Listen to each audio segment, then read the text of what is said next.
হামজা ভাই দিন কায়েমের পক্ষে কথা বলার কারণে উনি ওনার জবান দিয়ে যে কথাগুলোই বলুক না কেন, মানুষ দেখা যাচ্ছে পায়ে পাড়া দিয়ে ওনার সঙ্গে ঝগড়া বাঁধাচ্ছে। উনি গবেষণা করে কথা বলে, পড়াশোনা করে কথা বলে। 2 দিন না 3 দিন আগে একটা ভিডিও দেখেছিলাম ইন্টারনেটে, উনি খাদিজাতুল কুবরার ব্যাপারে বলেছে যে উনি জীবনে নামাজ পড়েনি, পর্দায় থাকেনি, রোজা করেনি, কিন্তু স্বামীর হক কোনো দিক দিয়ে উনি নষ্ট করে নাই। আমার আল্লাহ ওনাকে সালাম দিয়েছে, জান্নাতের মধ্যে ঘর বানিয়ে সুসংবাদ দিয়েছে। এই ব্যাপারে যখন উনি বক্তৃতা দিয়েছে, এই ব্যাপারে যখন উনি কথা বলেছেন, কিছু মিডিয়া আছে ভিডিওটা কাটছাট করিয়ে শুধু এতটুকুন দিয়েছে যে উনি নামাজ পড়েনি, রোজা রাখেনি, হজ করেনি, যাকাত দেয়নি, শুধু এতটুকুন, যে খাদিজার জীবনে এগুলো একটাও ছিল না, শুধু এতটুকুন বলেছে। পুরো ভিডিওটা না দিয়ে কাটছাট করে ভিডিওটা দিয়ে জাতির মাঝে কালার করার চেষ্টা করাচ্ছে। আর এইটা শুনে হেফাজতে ইসলামের যিনি আমির হামজা ভাইয়ের মাকে তুলে পর্যন্ত গালিগালাজ করেছে। আপনি হতে পারেন একটা দলের প্রধান, আপনি হতে পারেন একটা দলের বড় দায়িত্বশীল, কিন্তু এই কাজটা যে আপনি করেছেন গালাগালি করে, একজন আলেম হিসেবে এটা শোভা পায় না। আপনি তার মাকে তুলে গালি দিলেন, এটা ঠিক করলেন একটা কাটছাট বক্তৃতা শুনে? আর খাদিজাতুল কুবরা আসলেই তো তার জীবদ্দশায় এই বিধানগুলো পায়নি, কারণ উনি ইন্তেকালের পরে এই বিধানগুলো এসেছে। একথা বললো না কেন? এখানে আমি না, যত আলেম আছে সবাইকে জিজ্ঞাসা করে একই কথা বলবো। ওনার জীবদ্দশায় উনি পায়নি, ওনার ইন্তেকালের পরে এই বিষয়গুলো এসেছে। আর এটাকে কেন্দ্র করে আজ আমির হামজা ভাইয়ের বিরুদ্ধে এদেশের কিছু টুপিওয়ালারা এমন কায়দায় লেগেছে, মনে হচ্ছে হামজা ভাই ওনাদের জানের দুশ্মন। আমি নাম ধরেই বলছি, এই যে বাউল গিয়াসউদ্দিন তাহেরি,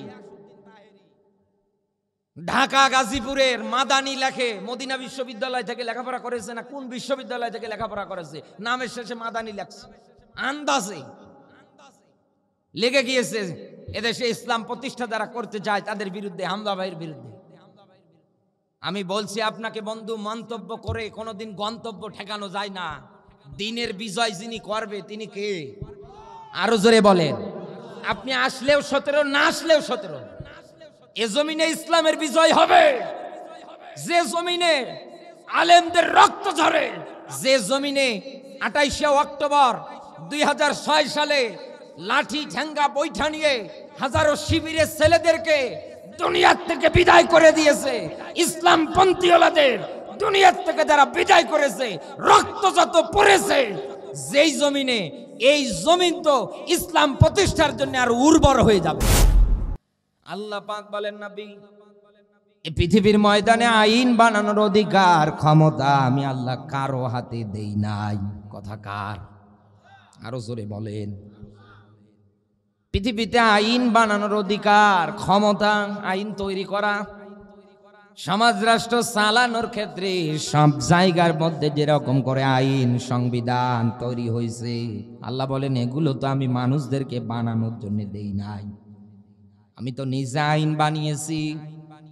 আল্লাহর আইনের বিধানগুলো আল্লাহ যেভাবে কোরআনে ব্যাখ্যা করেছে, এদেশের মুসলমানেরা যদি ঐক্যবদ্ধভাবে এক প্ল্যাটফর্মে এসে সব ভেদাভেদ ভুলে গিয়ে আল্লাহর আইন কায়েমের জন্য চিন্তা ভাবনা মনস্থ তৈরি করে ময়দানে নেমে যদি হুঙ্কার দিত, এদেশে আল্লাহর আইন কায়েম কবেই হয়ে যেত। কিন্তু আজ আমাদের মাঝে ব্যর্থতা, আজ আমাদের মাঝে দলাদলি, কাটাকাটি, মারামারি। কথা বলে না কেন? অথচ মুসলিম শব্দের শাব্দিক অর্থ আত্মসমর্পণকারী, স্যালেন্ডারকারী। আল্লাহ তাআলা বলেন, ওয়ালা তামুতুন্না ইল্লা ওয়া আনতুম মুসলিমুন, ওই পর্যন্ত মরবে না যতদিন না পর্যন্ত পরিপূর্ণ মুসলমান হতে না পারো। এখানে আলেম দ্বারা জিজ্ঞাসা করেন, ওলা খবরদার, আল্লাহ ধমক দিয়ে বলেছেন। আর এক জায়গায় লক্ষ্য করবেন, আল্লাহ ধমক দিয়েই বলেছেন, ওলা খবরদার, তাদেরকে তোমরা মৃত বলবে না যারা আমার রাস্তায় লড়াই করতে গিয়ে, সংগ্রাম করতে গিয়ে নিহত হয়। আমি আল্লাহ বলছি এরা আমার কাছে জিন্দা, আর জিন্দা থাকলে তো খাওয়া লাগে। এজন্য আল্লাহ আয়াতের মধ্যে ডাক দিয়ে বলেছেন, আমি আল্লাহ এদেরকে রিজিক পর্যন্ত দিয়ে থাকি। শহীদদের ব্যাপারে আল্লাহ এভাবে ডাক দিয়ে বলেছেন, খবরদার তাদের মৃত বলবে না। আর এই জায়গায় বলেছেন অলা। আর আদম নবীকে আল্লাহটা ইন্ডিকেট করে বলেছিলেন, অলা তাকরাবা হাজিহিস শাজারা, হে আদম খবরদার ওই গাছের নিকটে যাবা না। এ কথাগুলো কার? আরো জোরে বলেন। আল্লাহ যেখানে ধমক দিচ্ছেন সে জায়গায় তো আপনার একটা বারের জন্য কোনোভাবে অনুশোচনা চিন্তা ভাবনা পর্যন্ত জীবনে আসে না। তো আপনি কেমন মুসলমান হয়েছেন চিন্তা করেন তো। আল্লাহ বলেছেন আত্মসমর্পণ স্যালেন্ডার করতে, কিন্তু আজ আমরা বিরোধিতায় লেগে গেছি। আজ আমরা আল্লাহর আইনের পরিবর্তে লেলিন কালমাসের আইন বাস্তবায়নের জন্য উঠে পড়ে লাগছি। এই কথা বলে না কেন?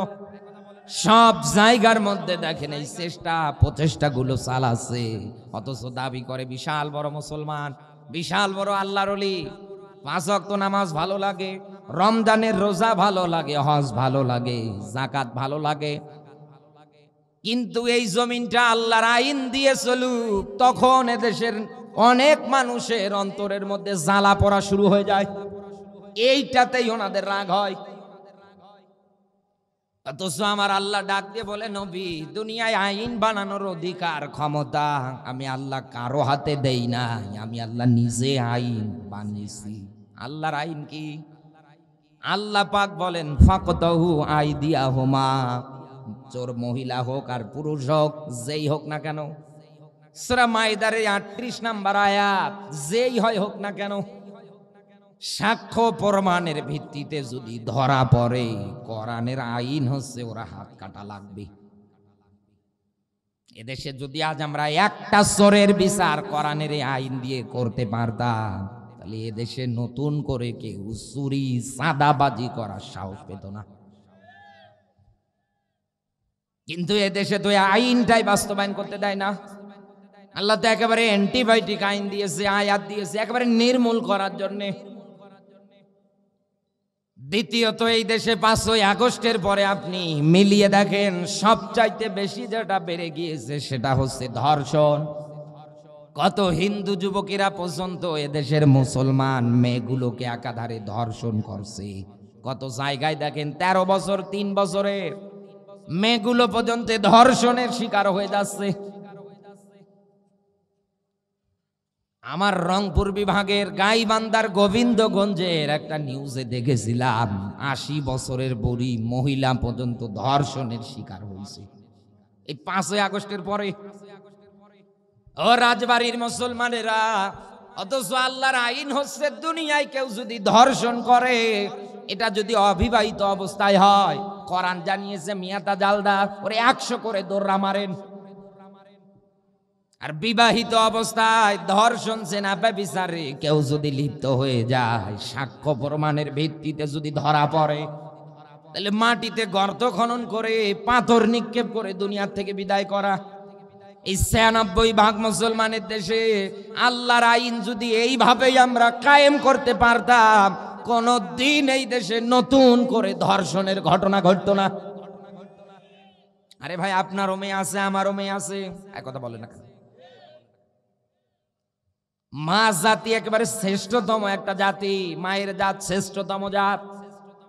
অথচ সব জায়গায় আপনি মিলিয়ে দেখেন আজ নিরাপত্তাহীন অবস্থায় দুনিয়ায় চলতেছে। কত জায়গায় চাঁদাবাজি করতে গিয়ে পর্যন্ত ধর্ষণের শিকার হচ্ছে।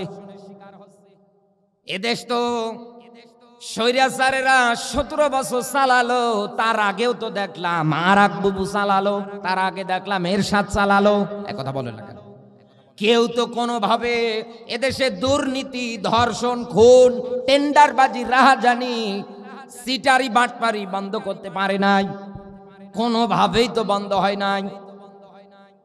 বরং মানুষ দিন যত গিয়েছে তত দেখবেন মানবরচিত আইন বাস্তবায়নের কারণে ধুকে ধুকে মরেছে।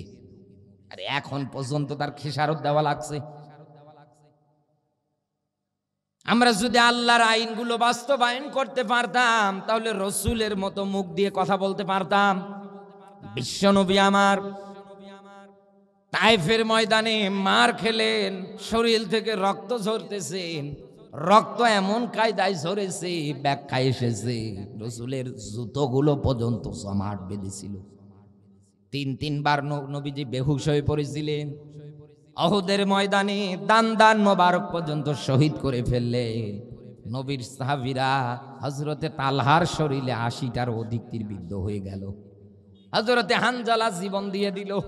হযরতে বিলালকে উত্তপ্ত মরুভূমির মধ্যে শায়িত করে দিল, বুকের উপরে পাথর চাপা দিয়ে দিল। হযরতে বিলাল তারপরেও জবান দিয়ে বলছে আহাত আহাত। উমাইয়া ডাক দিয়ে বলছে বেলাল, জিহব্বায় বাবলা গাছের কাঁটা ফুটিয়ে দিলাম, বুকে পাথর, উত্তপ্ত মরুভূমির মধ্যে শায়িত করে দিলাম, এরপরেও তোমার জবান দিয়ে আহাত আহাত শব্দ বলো। হযরতে বেলাল ডাক দিয়ে বলছে আমি আমার মালিকের নাম আমার হৃদয়ের মধ্যে অঙ্কন করে নিয়েছি। যত জুলুমে আসুক না কেন, নির্যাতনে আসুক না কেন, বিশ্বনবী জুলুম নির্যাতন সহ্য করেছেন একাধারে। নিজের রক্তীয় মানুষগুলো পর্যন্ত রসুলকে অপবাদ দিয়েছেন, লেজ কাটা, নির্বংশ, পাগল, একথা বলবে না কেন।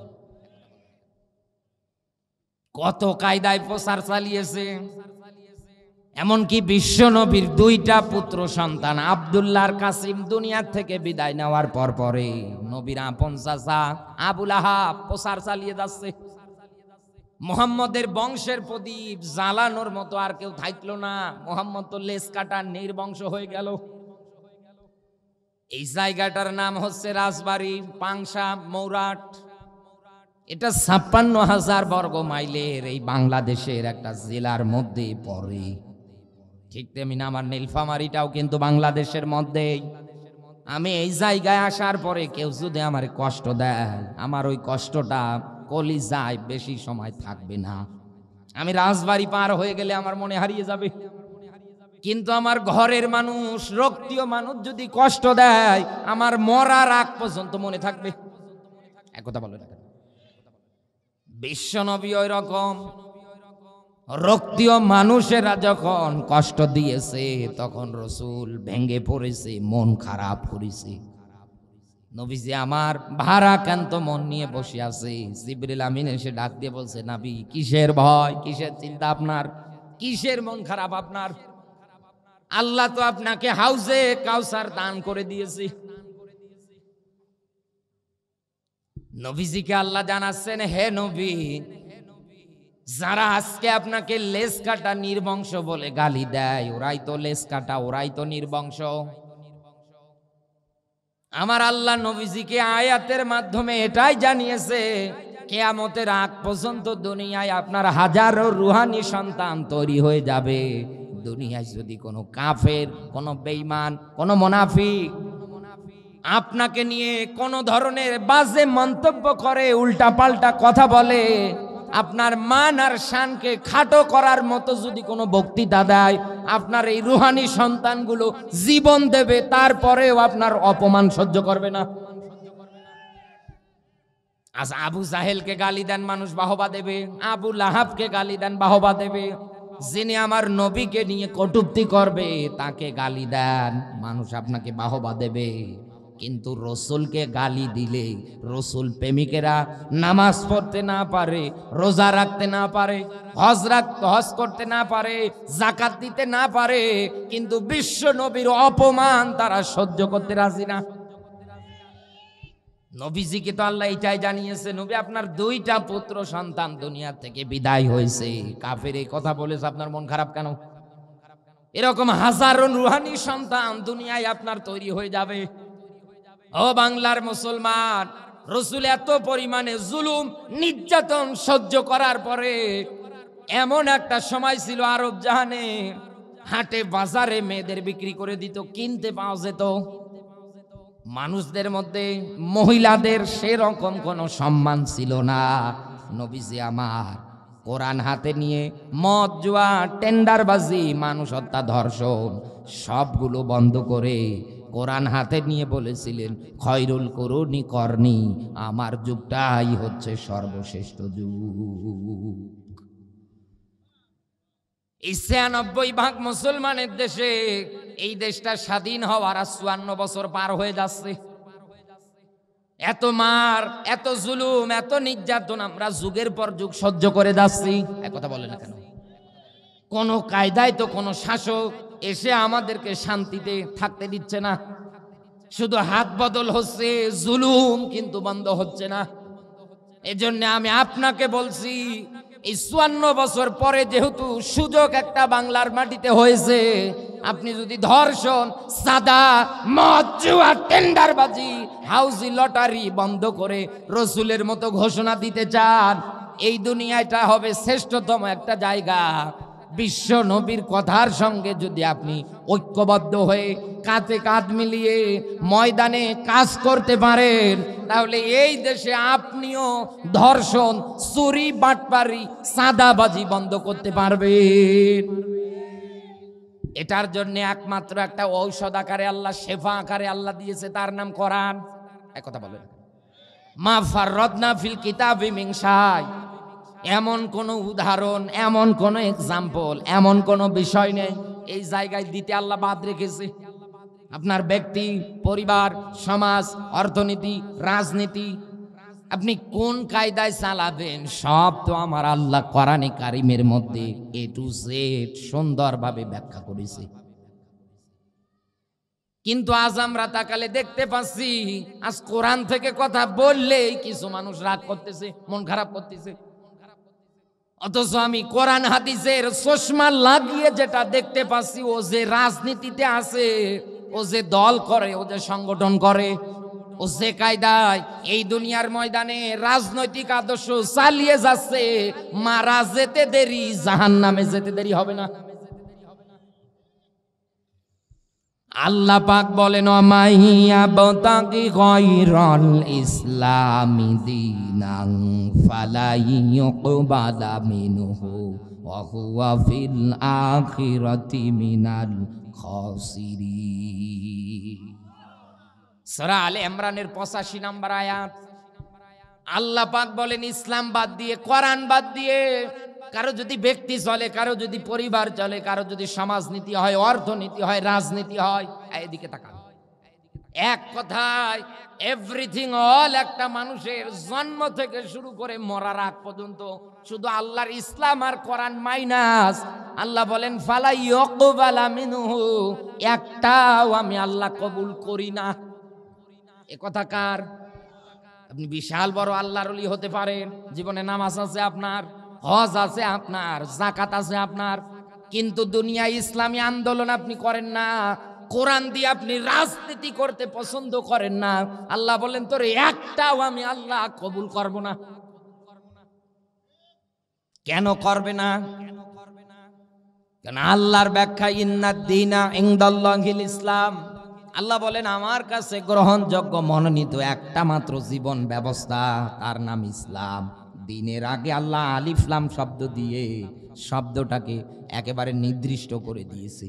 আল্লাহ বলেন, একটা মাত্র বিধান, তার নাম ইসলাম, আমার কাছে গ্রহণযোগ্য মনোনীত। আলিয়াউমা আকমালতু লাকুম দীনাকুম ওয়া আতমামতু আলাইকুম। ইসলামকে আমি আল্লাহ তোমাদের জন্য পরিপূর্ণ করে দিলাম। ইসলাম ধর্ম একেবারে কমপ্লিট আকারে দিলাম। এ কথাগুলো বলছে কে? আরো জোরে বলেন। আপনি এত ব্যাখ্যা জানার পরেও, এত ব্যাখ্যা শোনার পরেও আজ আপনি কেন খানকায় বসে বসে ইসলামী আন্দোলনের বিরুদ্ধে কথা বলেন? আজ আপনি কেন দুনিয়ায় ইসলাম প্রতিষ্ঠিত হোক, এটা আপনি কেন চান না? তাহলে তো বোঝা যায়, এই দেশে যারা মাথায় টুপি দেওয়ার পরে আন্দোলনের বিরোধিতা করে, কোরআনের আইন বাস্তবায়নের বিরুদ্ধে কথা বলে, এই হিসাব অনুসারে এরা ইহুদি আর জালেমদের পাঁচাটা দোসর। এর চাইতে তো আর ভালো শব্দ আমার জানা নেই। নতুবা আপনিও মুসলমান, আমিও মুসলমান। আল্লাহ আপনার উপরে যেমন এই বিধান ফরজ করেছে, আমার উপরেও বিধান ফরজ করেছে। আল্লাহ পাক বলেন, ইন্নাহু লাযিকরুল লাকা ওয়া লিকাওমিকা ওয়া সাওফা তুসআলুন।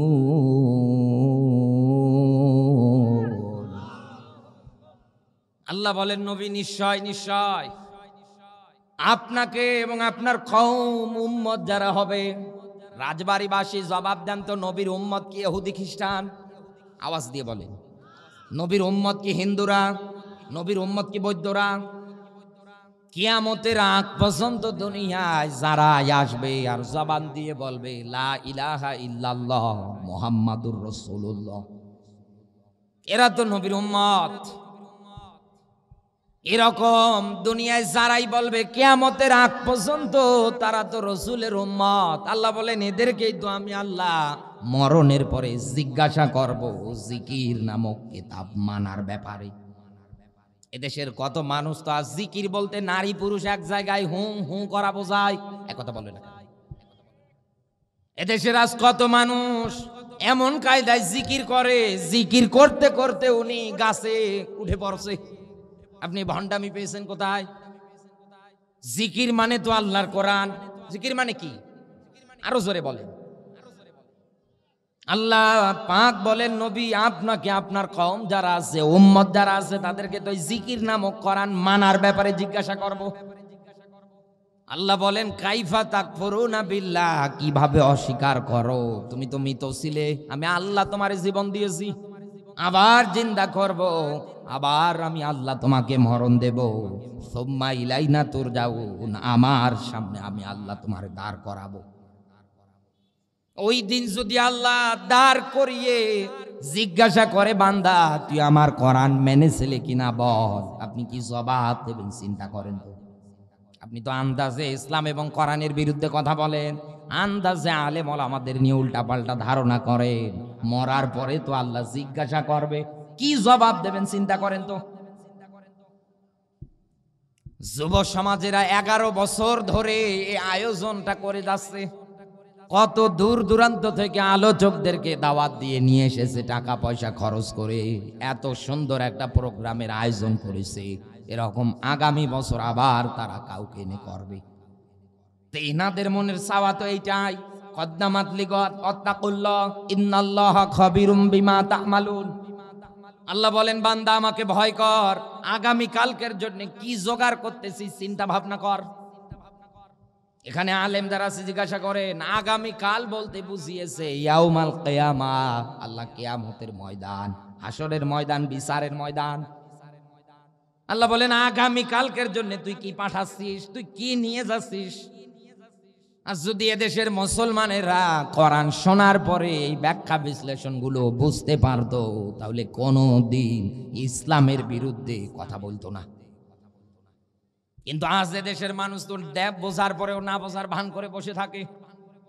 এই জন্যই বুঝে আল্লাহ কোরআনে কারিমের মধ্যে ব্যাখ্যা দিয়ে বলেছে লাহুম কুলুবুল লা ইয়াফকাহুনা বিহা, আমি আল্লাহ বলছি যাদের কলম থাকার পরেও চিন্তা ভাবনা নেই, যাদের এই চোখ থাকার পরেও ভালো জিনিসটা গ্রহণ করতে পারে না, যারা কান দিয়ে শোনার পরেও ভালো জিনিসগুলো শ্রবণ করতে পারে না, আল্লাহ পাক বলেন উলাইকা কাল আনআম বাল হুম আদল, এ তো চার পাওয়ালা জানোয়ারের চাইতেও খারাপ।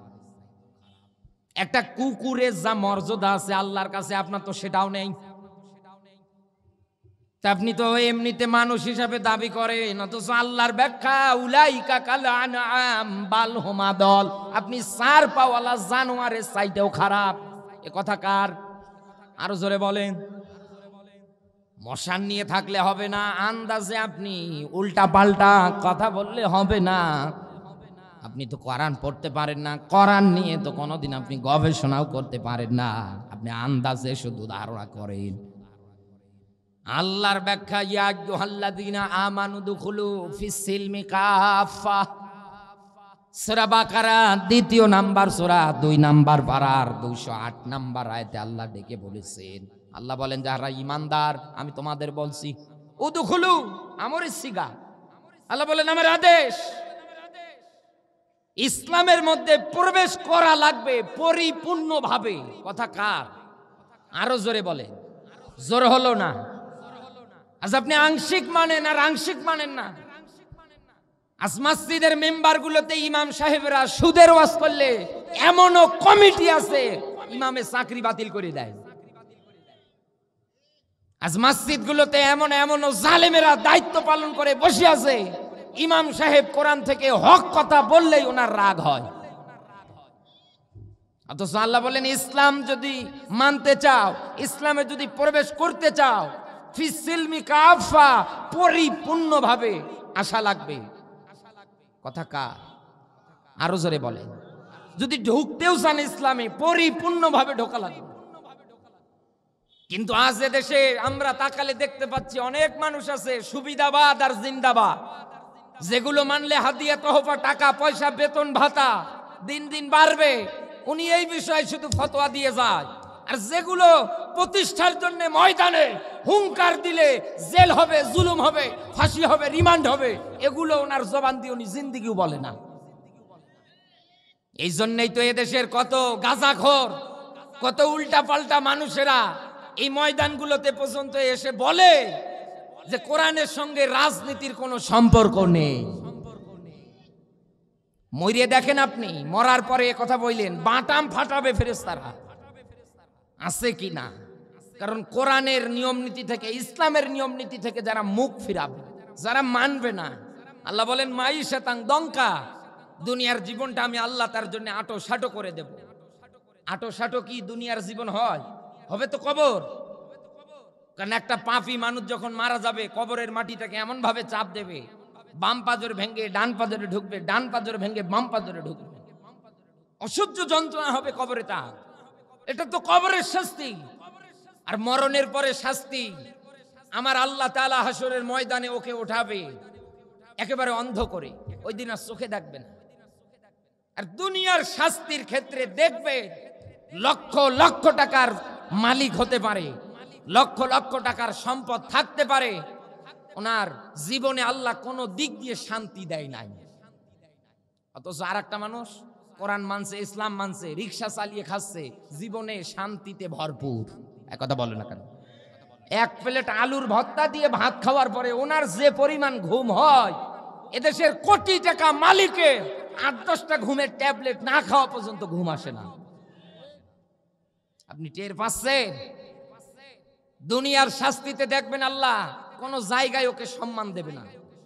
ঘরের বউটা পর্যন্ত ওর বিরুদ্ধে, মেয়েটা পরকীয়ায় আসক্ত, সেঞ্চুরি মারছে, ছেলেটা হাতে গাঁজা ছাড়া কিচ্ছু বোঝে না। শেষে করবে কি? ছেলের হাতে পিটন খায়, বউয়ের হাতে পিটন খায়, মেয়ের হাতে পিটন খায়। সমাজে মুখ দেখাতে না পেরে নিজেই গলায় গামছা পেঁচিয়ে দুনিয়ার থেকে বিদায়। এই কোয়ালিটির মানুষ এদেশে নেই। রাজবাড়িবাসী আমার কথা শোনার পরে হয়তো অনেকের রাগ হতে পারে, মনে কষ্টও লাগতে পারে, অনেক মানুষের গায়ে অ্যালার্জিও শুরু হতে পারে। আমি টাটকা বাস্তব কথা বলছি। ইসলাম যদি মানতে হন, পরিপূর্ণভাবে মানা লাগবে। বিসমিল্লাহর বা থেকে সূরা নাসের সিন পর্যন্ত কোরআনে যত ব্যাখ্যা, ইসলামের যত আদেশ নিষেধ, ওমা আতাকুমুর রাসূল, সূরা হাশরের 7 নম্বর আয়াত, রসুল যা আদেশ দিয়েছে মেনে নাও, রসুল যেটা থেকে দূরে থাকতে বলেছে এটা থেকে দূরে থাকো। অথচ আজ আমাদের মাঝে কিছু টুপিওয়ালারা তৈরি হয়েছে গো, ওনারা দিন কায়েমের আয়াত খুঁজে পায় না।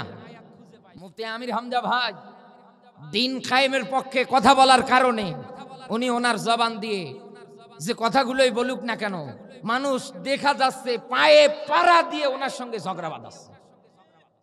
উনি গবেষণা করে কথা বলে, পড়াশোনা করে কথা বলে। 2 দিন না 3 দিন আগে একটা ভিডিও দেখেছিলাম ইন্টারনেটে, উনি খাদিজাতুল কুবরার ব্যাপারে বলেছে যে উনি জীবনে নামাজ পড়েনি, পর্দায় থাকেনি, রোজা করেনি, কিন্তু স্বামীর হক কোন দিক দিয়ে উনি নষ্ট করে নাই। আমার আল্লাহ ওনাকে সালাম দিয়েছে, জান্নাতের মধ্যে ঘর বানিয়ে সুসংবাদ দিয়েছে। এই ব্যাপারে যখন উনি বক্তৃতা দিয়েছে, এই ব্যাপারে যখন উনি কথা বলেছেন, কিছু মিডিয়া আছে ভিডিওটা কাটছাট করিয়ে শুধু এতটুকুন দিয়েছে যে উনি নামাজ পড়েনি, রোজা রাখেনি, হজ করেনি, যাকাত দেয়নি, শুধু এতটুকুন, যে খাদিজার জীবনে এগুলো একটাও ছিল না, শুধু এতটুকুন বলেছে। পুরো ভিডিওটা না দিয়ে কাটছাট করে ভিডিওটা দিয়ে জাতির মাঝে কালার করার চেষ্টা করাচ্ছে। আর এইটা শুনে হেফাজতে ইসলামের যিনি আমির, হামজা ভাইয়ের মাকে তুলে পর্যন্ত গালিগালাজ করেছে। আপনি হতে পারেন একটা দলের প্রধান, আপনি হতে পারেন একটা দলের বড় দায়িত্বশীল, কিন্তু এই কাজটা যে আপনি করেছেন গালাগালি করে একজন আলেম হিসেবে এটা শোভা পায় না। আপনি তার মাকে তুলে গালি দিলেন, এটা ঠিক করলেন একটা কাটছাট বক্তৃতা শুনে? আর খাদিজাতুল কুবরা আসলেই তো তার জীবদ্দশায় এই বিধানগুলো পায়নি, কারণ উনি ইন্তেকালের পরে এই বিধানগুলো এসেছে। একথা বললো না কেন? এখানে আমি না, যত আলেম আছে সবাইকে জিজ্ঞাসা করে একই কথা বলবো। ওনার জীবদ্দশায় উনি পায়নি, ওনার ইন্তেকালের পরে এই বিষয়গুলো এসেছে। আর এটাকে কেন্দ্র করে আজ আমির হামজা ভাইয়ের বিরুদ্ধে এদেশের কিছু টুপিওয়ালারা এমন কায়দায় লেগেছে, মনে হচ্ছে হামজা ভাই ওনাদের জানের দুশ্মন। আমি নাম ধরেই বলছি, এই যে বাউল গিয়াসউদ্দিন তাহেরি, ঢাকা গাজীপুরের মাদানি লেখে, মদিনা বিশ্ববিদ্যালয় থেকে লেখাপড়া করেছে না কোন বিশ্ববিদ্যালয় থেকে লেখাপড়া করেছে, নামের শেষে মাদানি লেখছে, আন্দাজে লেগে গিয়েছে এদেশে ইসলাম প্রতিষ্ঠা যারা করতে চায় তাদের বিরুদ্ধে, হামজা ভাইয়ের বিরুদ্ধে। আমি বলছি আপনাকে বন্ধু, মন্তব্য করে কোনোদিন গন্তব্য ঠেকানো যায় না। দিনের বিজয় যিনি করবে তিনি কে? আরো জোরে বলেন। আপনি আসলেও 17, না আসলেও 17, এ জমিনে ইসলামের বিজয় হবে। যে জমিনে আলেমদের রক্ত ঝরে, যে জমিনে 28শে অক্টোবর 2006 সালে লাঠি ঠ্যাঙ্গা বৈঠা নিয়ে হাজারো শিবিরের ছেলেদেরকে দুনিয়ার থেকে বিদায় করে দিয়েছে, ইসলাম পন্থীওয়ালাদের দুনিয়ার থেকে যারা বিদায় করেছে, রক্ত যত পড়েছে, যেই জমিনে, এই জমিন তো ইসলাম প্রতিষ্ঠার জন্য আর উর্বর হয়ে যাবে। এই জন্য 17 বছর পরে এদেশের মানুষদের মনের মধ্যে যে রকম জোয়ার উঠেছে, মানুষের মনের ভিতরে যে রকম চিন্তা উঠেছে যে আগামীতে আল্লাহর কোরআন ব্যতীত কোন চোর বাটপারের শাসন আমরা দেখতে চাই না। আগামীতে কোরআন চলবে কি দিয়ে? কোরআন দিয়ে দেশ চালানো লাগবে, কোরআন দিয়ে সমাজ চালানো লাগবে, কোরআন দিয়ে প্রত্যেকটা জায়গা চালানো লাগবে। এ ব্যাপারে 64টা জেলার মানুষ একবারেই মেতে উঠেছে। আর আপনি এ জায়গায় এসে সমালোচনা করছেন। আপনি তো আজও ইসলাম পরিপূর্ণ মানতে পারেন না। আপনি তো রসুলকে অনুসরণ করেন 40 থেকে 63, না পারছেন না। আপনি অনুসরণ করেন 1 থেকে 40। 1 থেকে 40-এ রসুলের কাছে মানুষেরা সম্পদাদি টাকা পয়সা নিয়ে জমা করে রাখত। রসুল ছিলেন আমানতদার। সুবহানাল্লাহ বলতে পারেন না? রাস্তা দিয়ে হেঁটে গেলে মানুষ ডাকতো আলামিন, আস-সাদিক। এত সুনাম, এত কিছু। সেই নবী যখন রিসালাতের বাণী বক্তব্য পেয়ে গেলে, জাতির মাঝে যখন সতর্ক করতে লাগলেন কোরআন দিয়ে, মদ হারাম, ইয়া আইয়ুহাল্লাযিনা আমানু লা তাকুলুর রিবা, ওহে ঈমানদারেরা খবরদার চক্রবৃদ্ধি হারে সুদ খাবে না। এরকম যত পয়েন্ট আছে রাসূল যখন ব্যাখ্যা করতে লাগলেন, এতদিনে যারা আলামিন সাদিক বলেছিল, শেষ পর্যন্ত তারা রাসূলকে কিভাবে মারা যায় ওই প্ল্যান শুরু করেছে। আমার বন্ধুরা,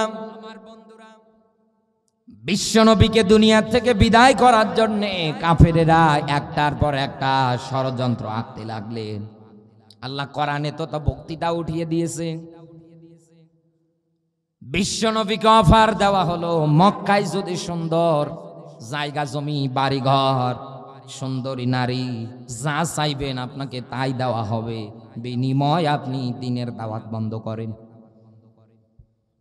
বিশ্বনবী বলেছিলেন, আমার এক হাতে চন্দ্র আর এক হাতে যদি সূর্য এনে দিতে পারো, তারপরেও তো আমি এটা বন্ধ করব না। এটা আমার দ্বারা বন্ধ করা সম্ভব না, কারণ এটা আমার দায়িত্ব। এবার কাফেরেরা দারুন নদওয়ায় বসে বিশ্বনবীর বিরুদ্ধে সিদ্ধান্ত নিচ্ছে একটার পর একটা, নবী আপনি দিনের দাওয়াত যদি বন্ধ না করেন আপনাকে হত্যা করব, আপনাকে মেরে ফেলবো। নবী যে একটা বারের জন্য মন খারাপ করলেন না। বিশ্ব নবীর জীবনী পড়ে দেখেন, 40 থেকে 63 এই 23 বছরে নবীজি 82 বার ডাইরেক্ট ইনডাইরেক্ট মারা টার্গেটে পড়েছিলেন।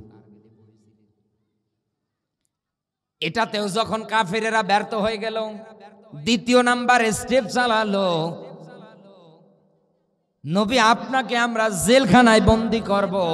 জালেমরা যুগে যুগে এই কাজগুলোই করে এসেছে। জালেমরা যুগে যুগে এই দিন প্রতিষ্ঠা যারা করতে চেয়েছিল তাদেরকে জেলের ভয় দেখিয়েছিল। কথা বলে না কেন? আমাদের কলেজার টুকরা মুফাসসির যার ওয়াজগুলো রিসার্চ করে করে এদেশের আলোচকরা আলোচনা করে, শহীদ আল্লামা 13 বছর জালেমের কারাগারে পড়েছিল। উনি যদি রসুলের 1 থেকে 40 জীবনটা আদর্শ হিসাবে মেনে নিয়ে বক্তৃতা দিত দেশ বিদেশে, এদেশে কোনো দিন ওনাকে 13 বছর কারাগারে থাকা লাগতো না। কিন্তু যখনই উনি 40 থেকে 63 রসুলের জীবনে আমল করতে গিয়েছে, রসুল যা বলেছে ইনিও যখন তাই বলা শুরু করে দিয়েছে, তখন এদেশের যারা জালেম ওরা বলছে এনারে আটকানোই লাগবে, নতুবা আগামীতে সিয়ার আমাদের থাকবে না। সে 13 বছর আটকালো। এমনকি ভারতের প্রেসক্রিপশনে ইনজেকশনের মাধ্যমে বিষ প্রয়োগ করে দুনিয়া থেকে বিদায় পর্যন্ত করে দিল। ও রাজবাড়ির মুসলমানেরা 3 নম্বরে জালেমদের কর্মসূচি বিশ্ব নবীর বিরুদ্ধে। নবী আপনাকে এই দেশ থেকে আমরা তাড়িয়ে দেব। নবীজি এইবার ভেঙ্গে পড়লেন, মন খারাপ করলেন, কারণ দেশ প্রেম ইমানের একটা অংশ। ইমানের 70টার অধিক শাখা পোশাখা আছে। নিজের জন্মভূমি ছেড়ে আল্লাহর নবী রাতের আধারে আবু বকরকে সাথে নিয়ে চলে গেলেন মদিনায়। ও বাংলার মুসলমান, বাংলাদেশের সঙ্গে মিলিয়ে দেখেন ডক্টর মিজানুর রহমান আজহারিকেও কিন্তু কয়েক বছর মালয়েশিয়ায় কাটানো লেগেছে।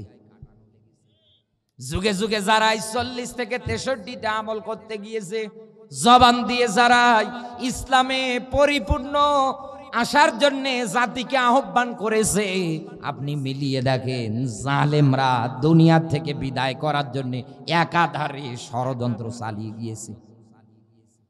এই জন্য আমি আপনাকে বলছি, আপনি থেমে যান, সতর্ক হয়ে যান, এখনো সময় আছে, এখনো সময় আছে। আপনি থেমে যান, সতর্ক হয়ে যান, নতুবা এ দুনিয়ার মুসলমানেরা যখন আপনার ধারণা চিন্তা ভাবনা বুঝে ফেলবে, মুসলমানেরা কিন্তু বারবার ধরে না, একবার যখন ধরবে তো বাপ বলার সময় দেবে না। আপনি তো না বুঝাইছিলেন, না বুঝে উল্টা পাল্টা কথা বলেন, একে অন্যের বিরুদ্ধে আপনি উল্টা পাল্টা ফতোয়া দিয়ে বিভিন্ন কিছু বিভেদ তৈরি করে দিচ্ছেন, গালি গালাজ পর্যন্ত আপনি করতেছেন। আমার বন্ধুরা এদিকে তাকান, আল্লাহ পাক বলেন, ওহে যারা ঈমানদার, আমি আল্লাহ তোমাদের বলছি। কি বলছেন? প্রবেশ করা লাগবে ইসলামে পরিপূর্ণভাবে, আংশিক না, পরিপূর্ণভাবে। কিন্তু আজ আমাদের রাজনৈতিক জীবনটাতে তাকালে এদেশের 100টার মধ্যে 80টা যুবকেই দেখেন লেলিল কালমাসের আইন যারা প্রতিষ্ঠা করতে চায় তাদের পিছনে পড়ে আছে। উনি স্লোগান দেশে অমুক নেতার চরিত্র ফুলের মতো পবিত্র, একথা বলেন। আর এগুলো তো রাজবাড়িতে মনে হয় নেই। একটু তালাশ করে দেখেন, অনেক মানুষ আছে এই কাজের সঙ্গে জড়িত। আমি কোরআন এবং হাদিস দিয়ে আপনাকে থেমে যাওয়ার জন্য আহ্বান করব, এবার কান লাগান। আল্লাহ পাক বলেন, অলতাকুম মিনকুম উম্মাতুন ইয়াদউনা ইলাল খায়র, সূরা আলে ইমরান 3 নাম্বার সূরা 4 নাম্বার পারার 104 নাম্বার আয়াতের ব্যাখ্যা এটা। আল্লাহ পাক বলেন, তোমাদের মধ্যে একটা মাত্র দল থাকা লাগবে। কথা কার? আরো জোরে বলে। তাহলে দল কয়টা? আরো জোরে বলে। নবীজি বলেন, আমার উম্মত একটা দেহের মতো, একটা বডির মতো, মুসলমান মুসলমান, ভাই ভাই। আমার এই হাতে যদি কেটে যায়, এখান থেকে যখন ব্লাড ঝরবে আর ব্যথা অনুভব হবে, মাথা থেকে শুরু করে পায়ের আঙ্গুল পর্যন্ত আমি টের পাবো যে এই জায়গায় কেটে যাওয়ার কারণে আমার শরীরের মধ্যে জ্বর এসেছে, ব্যথা হচ্ছে। রাসূল জানিয়েছেন মুসলমান জাতীয় ঠিক এই রকম, মুসলিম জাতীয় ঠিক এই রকম।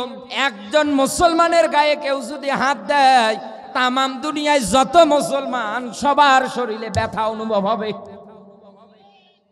কিন্তু এক মুসলমান মাইর খায়, এক মুসলমান ইসলাম পরিপূর্ণ মানার কারণে, ইসলামী নিয়ম নীতি দিয়ে রাজনীতি দল করার কারণে জেলখানায় যাচ্ছে, ফাঁসির দড়ি গলায় নিচ্ছে, আরেক মুসলমান দেখেন মিষ্টি বিতরণ করে। এ কি ভাই ভাইয়ের পরিচয় হচ্ছে? এ তো জানের চাইতে বড় দুশ্মন। নবীজি বলেন কিয়ামতের ময়দানে আমার উম্মত যারা হবে এদের মধ্যে 73টা কাতার দাঁড়াবে, 72 কাতার যাবে জাহান্নামে, আর ওখান থেকে একটা কাতার যাবে জান্নাতে। মাত্র একটা কাতার। দুনিয়ায় দলও হবে একটা, জান্নাতেও যাবে মাত্র একটা দল। এ ঘোষণা, এ কথাগুলো যিনি দিয়েছেন তিনি কে? আল্লাহর কথার উপরে আর তো কারো কথা হয় না। আল্লাহর কথা শোনার পরেও যদি আপনি ওভারটেক করেন, না মানেন, তাহলে আল্লাহর ব্যাখ্যা কিন্তু এরকম। আল্লাহ বলেন ফামাহিলিল কাফিরিনা আমহিলহুম রুয়াইদা। আমি আল্লাহ জালেমদের যুগে যুগে অবকাশ দেই, ছাড় দেই, ঢিল দেই। কর কত করবি কর, কর কত করবি কর, কিন্তু আমি আল্লাহ যেদিন ধরি ওর বাপ বলার সময় দেই না। আল্লাহ ধরেছেন যুগে যুগে ফেরাউন, নমরুদ, হামান, কারুন, এরকম যত জালেম দুনিয়ায় তৈরি হয়েছিল আল্লাহ ধরেছে। আজও দেখেন মিস্টার ফেরাউন শুটকি অবস্থায় আছে। এজন্য আল্লাহ বলেছেন আমি ধরি না, কিন্তু যেদিন ধরবো তোর বাপ বলারও সময় আমি আল্লাহ দেব না। এই জন্য আমি আপনাকে বলছি বন্ধু, আপনি মেনে নেন বিষয়টা। আল্লাহর কোরআনের বিধান অনুসারে দুনিয়ায় রাজনীতিটা করেন, এটা রাজনীতি সওয়াব আকারে হবে। কিন্তু যখন এই কোরআন আর হাদিস বাদে রাজনীতি হবে, এটা আপনার খাওয়ার ধান্দা হবে। এর জন্যই তো দেখা যায় কত মানুষ টাকা পয়সা খরচ করে লোক ভাড়া করে নিয়ে যায়, শেষে টাকা সঠিক কায়দায় দিতে না পারার কারণে মারামারি বাইতে যাচ্ছে। এক কথা বলেন, এগুলো রাজবাড়িতে হচ্ছে না? সিঙ্গারা দেওয়ার কথা ছিল, চা পানি দেওয়ার কথা ছিল, দিতে পারছে না, শেষে ওনারাই মাথা ফাটাফাটি করে বাড়ি চলে যাচ্ছে। আপনার তো খাওয়ার রাজনীতি, আপনার তো খাওয়ার ধান্দা। আল্লাহ বলেন দুনিয়ার ময়দানে আমি বলছি যে দল তোমাদের কথা, এই দলের কন্ডিশন কর্মসূচির দিকে তাকালে দেখতে পারবা ইয়ামুরুনা বিল মা'রুফ, তারা দুনিয়ায় সৎ কাজে আদেশ দেবে। দ্বিতীয় নম্বরে অসৎ কাজ যত জায়গায় দেখবে সব জায়গায় তারা বন্ধ করে দেবে। এতে যদি তাদের জীবন যায়, ওনারা জীবন পর্যন্ত বেলাবে। কারণ আল্লাহর ব্যাখ্যা কুনতুম খায়রা উম্মাতিন উখরিজাত লিন্নাস, আমি আল্লাহ তোমাদের বের করেছি মানুষের মধ্য থেকে একেবারে শ্রেষ্ঠ করে। কেন জানো? দুনিয়ায় তোমরা সৎ কাজের আদেশ দাও আর অসৎ কাজে বাধা দাও। ও রাজবাড়ির মুসলমানেরা, এইবার আমার আল্লাহ এই আয়াতের শেষের দিকে গিয়ে একটা শব্দ বসিয়েছেন। আল্লাহ পাক বলেন উলাইকা হুমুল মুফলিহুন, এই দলটাই তো আমি আল্লাহর কাছে সফল কাম। এ কথা কার? এখানে যারা আলেম আছে জিজ্ঞাসা করেন, উলাইকা শব্দটা ইসমে ইশারা। আমার যেমন হাতের আঙ্গুল আছে, আমার আল্লাহর কুদরতের আঙ্গুল আছে। আল্লাহ দেখাচ্ছে উলাইকা, এই মানুষগুলো কারা? যারা দুনিয়ায় ইসলাম পরিপূর্ণ মেনে রাজনীতিটাও ইসলাম দিয়ে করে, দলটাও ইসলাম দিয়ে করে। আল্লাহ পাক বলেন এই দলটাই আমি আল্লাহর কাছে সফল কাম। এটা বাদ দিয়ে যত রাজনৈতিক দল এই বাংলাদেশে এখন দেখা যাচ্ছে, যেই দলে সৎ কাজের আদেশ নেই, অসৎ কাজে বাধা নেই, ওই দল দেখা মাত্রই আপনাকে ঝাঁটা মারা লাগবে। কারণ আপনি মুসলমান, আর মুসলমান কোনোদিন কোরআনের বিরুদ্ধে গিয়ে অবস্থান নিতে পারে না। মুসলমান কোনোদিন কোরআনের বিরুদ্ধে গিয়ে ফতোয়া মানতে পারে না, দিতে পারে না। মুসলমানেরা কোরআন মানবে, কারণ কোরআন তাদের মরণের পরে জান্নাতে নিয়ে যাবে আল্লাহর সঙ্গে ঝগড়া করে হলে। একথা বলে না কেন? জান্নাত আমরা সবাই চাই। কেউ কি চাই না যে মরার পরে আমি জান্নাতে যাব না?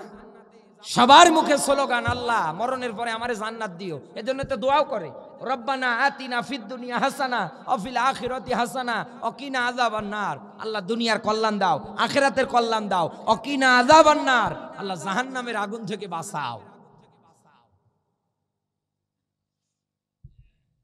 আপনি তো ভালোই দোয়া করছেন, কিন্তু মানার ক্ষেত্রে তো একেবারে জিরো।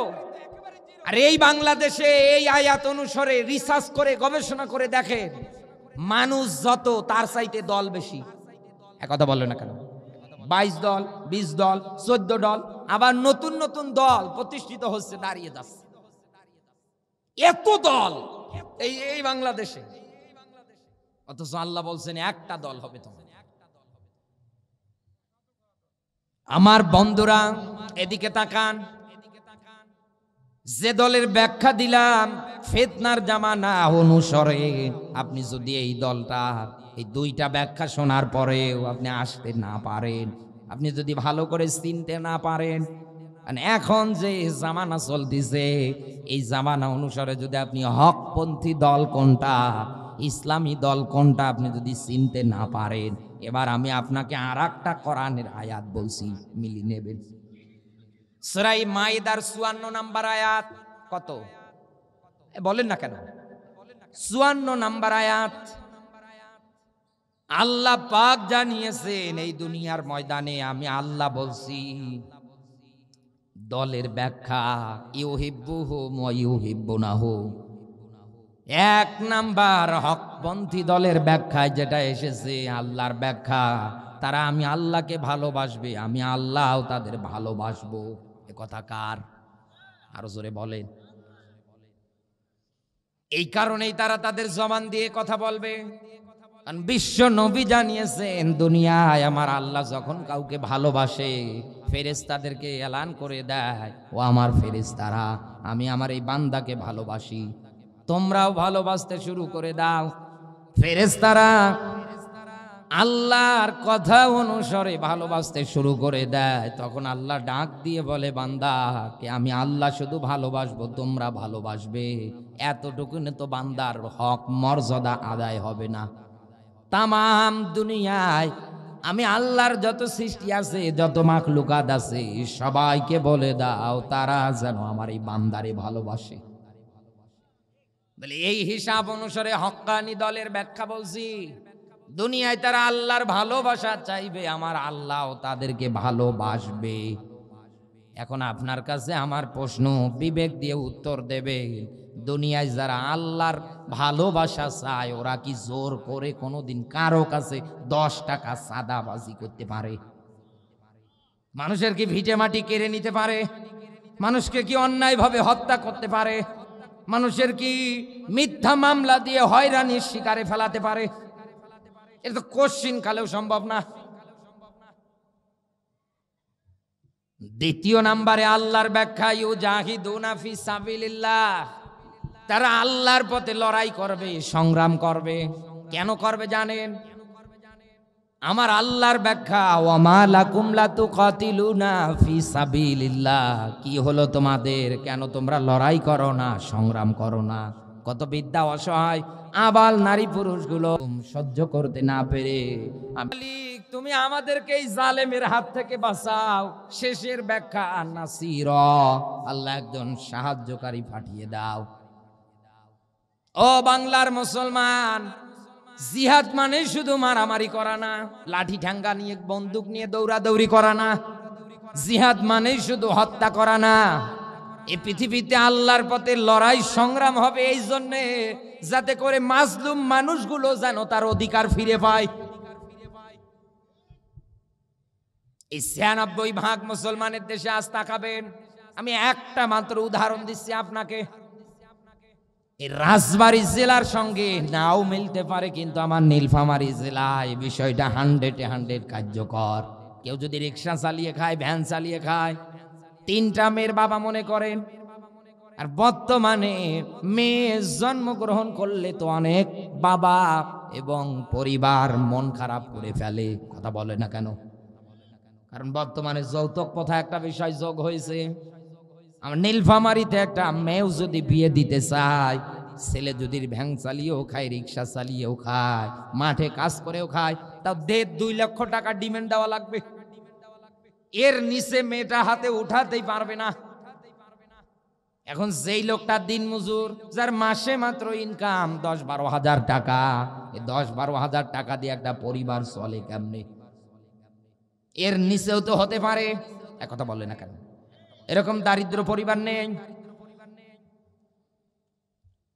মেয়ে বড় হয়ে গিয়েছে, বিয়ে দেওয়ার জন্য দেখা যায় টাকা পয়সা ঋণের জন্য এলাকার সম্পদশালী মানুষদের কাছে গিয়ে হাত পাতে, ভাই দেন আমারে 1 লক্ষ টাকা 2 লক্ষ টাকা ধার দেন, আমি আস্তে আস্তে শোধ করে দেব ঋণ।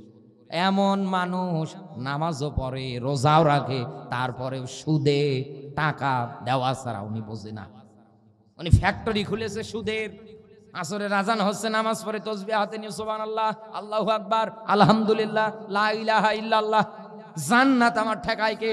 এসে চেয়ারে বসা মাত্র ওই লোকজন বলছে ভাই টাকা দেন, বলে 1 লাখ টাকা নেবেন, 1,20,000 দেওয়া লাগবে। শেষে কি করবে? বাধ্য হয়ে টাকা পয়সা সুদের উপরে নিয়ে এসে মেয়েকে বিয়ে দেয়। একটা পর্যায়ে দেখা যায় দিন যত যায় তত ঋণের বোঝা তত বাড়ে, তত বাড়তেছে। শেষে কি করবে? বাধ্য হয়ে ভিটে মাটি যতটুকুন আছে বিক্রি করে দেয়, দিয়ে ঋণ শোধ করে। শেষে থাকার জায়গা পর্যন্ত আর হয় না। শেষে রেল স্টেশনে নতুবা বিভিন্ন আশ্রমগুলোতে গিয়ে আশ্রয় নিয়ে বাকি জীবনটা পার করিয়ে দেয়।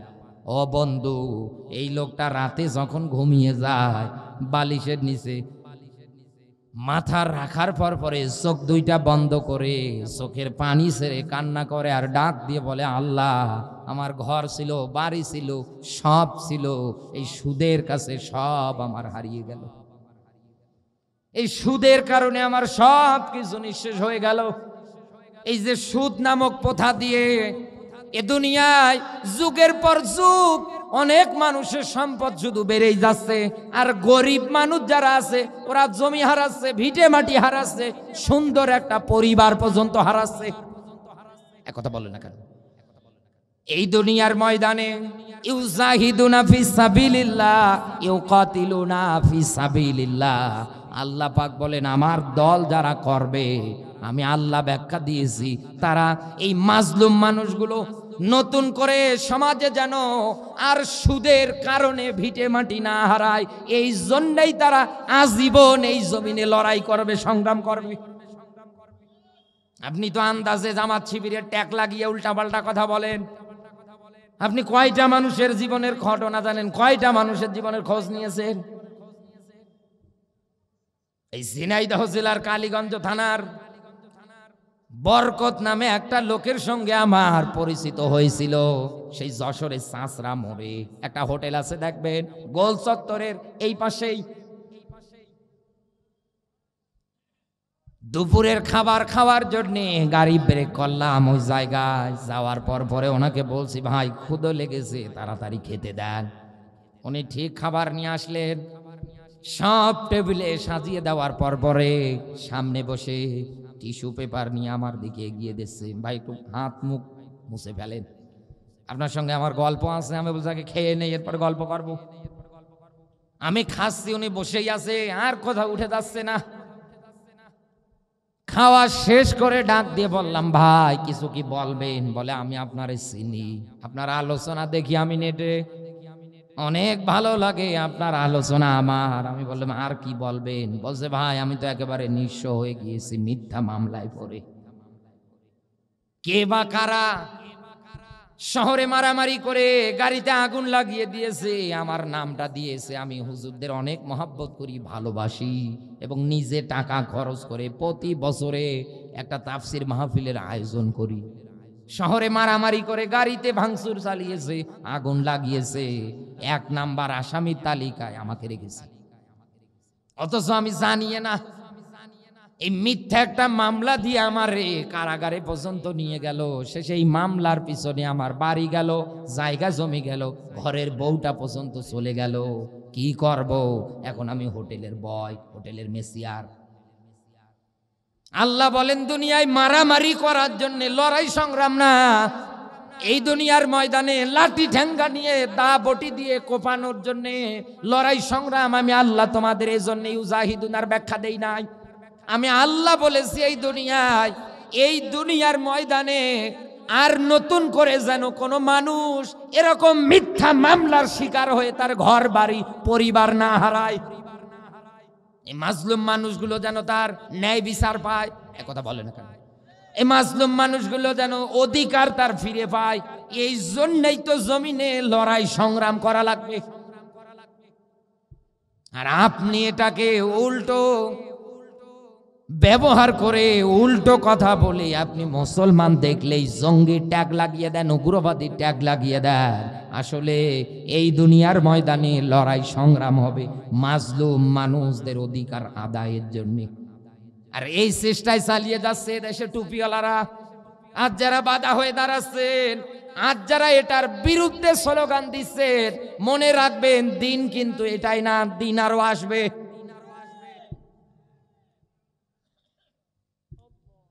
আমির হামজা ভাইয়ের জন্য জাতির মাঝে একটা সুন্দর উদাহরণ টান দিয়ে বলে, এক দম্পতি গিয়েছে একটা বানরের মেলায়।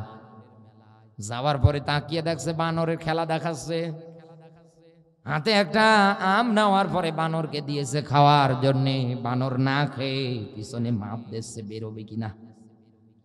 মেয়েটা লেগে গিয়ে ডাক দিয়ে বলছে, তোর এক কি বানর, এ তো মূর্খ, এ তো অশিক্ষিত, মানুষের সামনে কি ব্যবহার করতে হয় এটাও তো জানে না, আর খেলা দেখাচ্ছে, ভাগ এখান থেকে তুই। ডাক দিয়ে বলছে, আফা চিল্লাবেন না, চিল্লানোর আগে একটু হাকিকত তো জানবেন। বলে কি? বলে আপনাদের মতো ঠিক এরকম দুজন এসেছিল, আসার পর পরে আমার বানরকে একটা আম দিয়েছিল, আমার বানর না বুঝে খেয়ে ফেলেছে, শেষে ওই আঠিয়ার পিছন দিয়ে বের হয় না, শেষে পেট ফুলে গিয়েছে, আমার বানরের বাথরুম বন্ধ হয়ে গিয়েছে, সে মারা যাবে যাবে ভাব। ডক্টরের কাছে নিয়ে যাওয়ার পরে পেট চিরে শেষেই আঠি বের করা লাগে। এরপর থেকে আমার বানরকে যেই যাই খাতে দিক না কেন, ও আগে মাপ দেয় পিছনে বের হবে কিনা। এজন্য আমি আপনাকে বলছি, মাথায় টুপি দিয়ে আজ যারা 2 নাম্বারি করছেন, দিন কায়েমের বিরুদ্ধে কথা বলছেন, যারা জমিনে আল্লাহর আইন প্রতিষ্ঠা করতে যায়, এদেরকে নিয়ে যারা উল্টা পাল্টা কথা বলছেন, আমি বলছি সাবধান হয়ে যান। সামনে এমন দিন আসবে বানরের মতো পিছনের আমের আটির আন্দাজ খুঁজে পাবেন না। একটু থামেন, একটু থেমে যান। আল্লাহ পাক বলেন, হকপন্থী দলের 2 নাম্বার ব্যাখ্যায় তারা মাজলুম মানুষদের অধিকার আদায়ের জন্য চেষ্টা চালাবে। 3 নাম্বারে এই দুনিয়ার ময়দানে তারা মুমিনদের প্রতি কোমল হবে আর কাফের বেঈমানদের প্রতি কঠোর হবে। আল্লাহ পাক বলেন, নবী উম্মত যারা হবে আপনার, তাদের ভিতরে আপনি গুণ দেখবেন, তারা কাফের বেঈমানদের প্রতি কঠোর হবে, মুমিন ইমানদারদের প্রতি নমনীয় হবে। কাফেরদের প্রতি কঠোর হওয়া মানে কি? কাফেরদের যত অনুষ্ঠান আছে, অনুষ্ঠানগুলোতে মুসলমানেরা যাবে না। কথা বলে না কেন? বউ বেটি পর্যন্ত যাইতে দেবে না। কিন্তু আমরা তাকালে দেখতে পাই ইহুদি খ্রিস্টানদের কৃষ্টি কালচার আমাদের দেশের মানুষ মেনে নিচ্ছে, ওদের অনুষ্ঠানগুলোতে গিয়ে ভিড় জমাচ্ছে। 4 নাম্বারে আল্লাহর ব্যাখ্যা, হকপন্থী দলের তোমরা যদি ব্যাখ্যা পেতে যাও, আমি আল্লাহ বলছি, দুনিয়ায় তারা সৎ কাজে আদেশ দেবে আর অসৎ কাজে বাধা দিয়ে দেবে।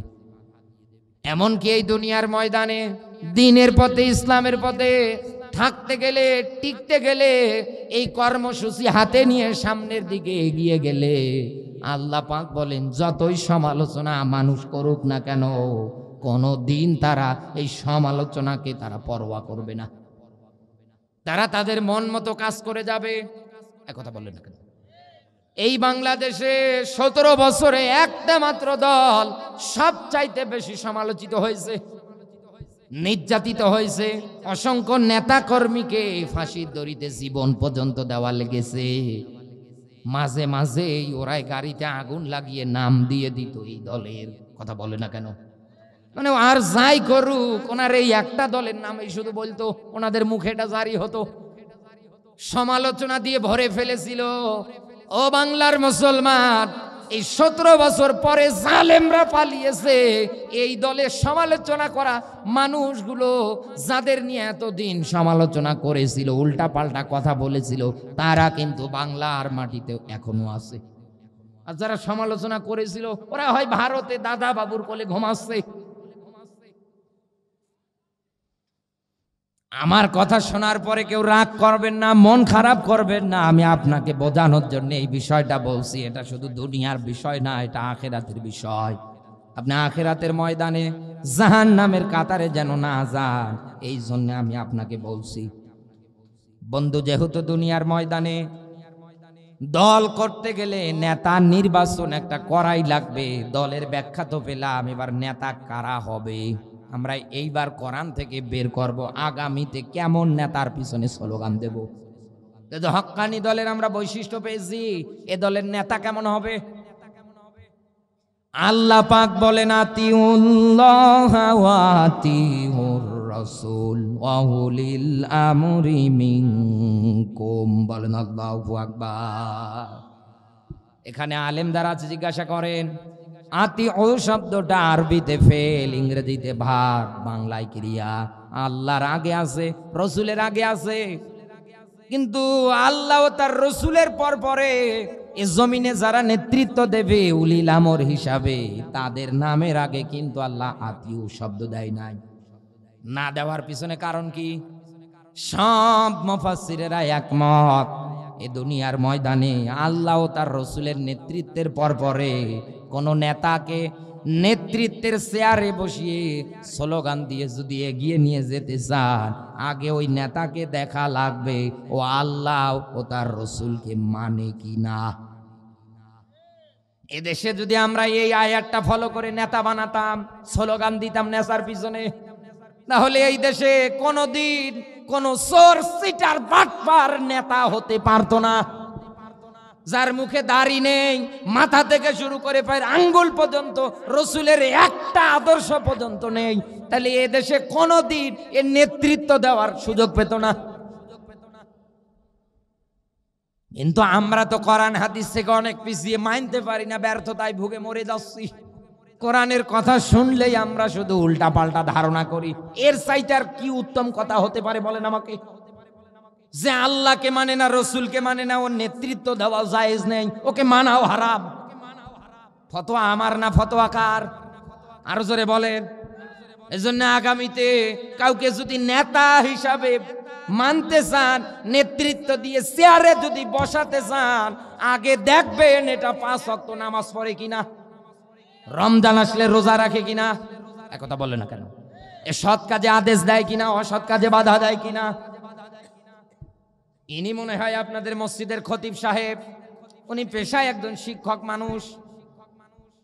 এই মসজিদে উনি যখন প্রথম খুতবা দিতে এসেছিলেন, আপনারা ওনার খুতবা শোনার পরেই তো ওনাকে শুধু চাকরি দেন নাই, মসজিদ কমিটিতে যারা আছে ওনাকে ভালো মতো দেখেছেন, দাড়ি বড় আছে কিনা, হুজুরের গলার কণ্ঠস্বর ভালো আছে কিনা, একথা বলে না কেন, নামাজ পড়তেছি ওনার পিছনে মজা লাগছে কিনা তেলাতে, ওনার পরিবারের খোঁজ খবর নিয়েছেন, এ টু জেড, মাথা থেকে শুরু করে পায়ের আঙ্গুল পর্যন্ত মিলিয়েছেন, কোনো খুদ আছে কিনা।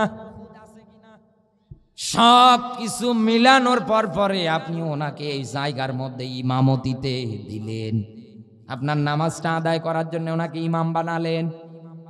ও বন্ধু, মসজিদে নামাজ আদায় করানোর জন্য একটা ইমামের মাথা থেকে শুরু করে পায়ের আঙ্গুল পর্যন্ত মেলান, অথচ পুরো সমাজটা যার হাতে উঠিয়ে দিচ্ছেন, একটা বারেও তো দেখছেন না এ নামাজ পড়ে কিনা, এ গাঁজা খায় কিনা, একথা বললো না কেন, এ ফ্লাইওভারের টাকা মেরে খাবে কিনা, এ জনগণের ত্রাণের টাকা মেরে খাবে কিনা, গমের টাকা মেরে খাবে কিনা। আরে ভাই, বড় দুঃখ লাগে। এদেশের বিচার ব্যবস্থা থেকে শুরু করে নিয়ম নীতির অনুসারে এদেশে এমনও ইউনিয়ন পরিষদ গুলোতে যাবেন, এমনও মানুষ দায়িত্ব পেয়ে চেয়ারে বসে আছে, টাকা ছাড়া কিছুই বোঝে না। এজন্যই তো আমি বলতে বাধ্য হয়ে যাই, সন্তান জন্ম দিতে যতটা কষ্ট না, তার চাইতে বেশি কষ্ট জন্ম নিবন্ধন বানাতে। টাকা ছাড়া কিছু বুঝবে না আপনার, আগে টাকা দেন। যেহেতু আগামীতে আমরা নেতা নির্বাচন করব, অবশ্যই দেখা লাগবে আল্লাহ ও রসুলকে যে মানে ওকে আমরা নেতা মানব। এ ব্যতীত যেই আসুক না কেন, সে নিজের মায়ের পেটের ভাই হোক, বাবা হোক, ওর নেতৃত্ব মানা জায়েজ নেই। যে আল্লাহ তার রসুলকে মানবে না, ওকে ঝাঁটা পিটা করে বিদায় করা লাগবে।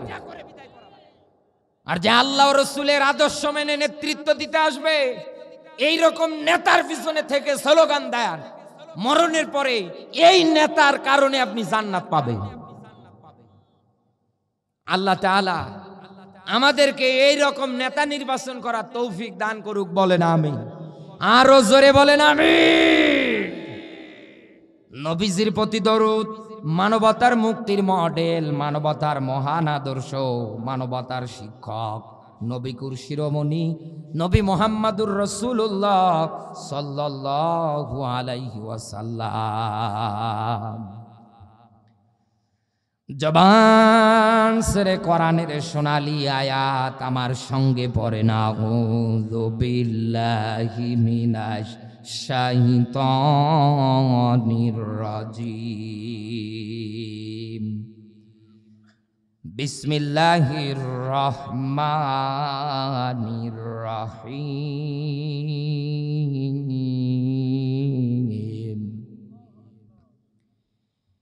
ইয়া বুনাইয়া লা তুশরিকি বিল্লাহ ইন্নাশ শিরকা লাযুলমুন আযীম। বলেন আল্লাহু আকবার।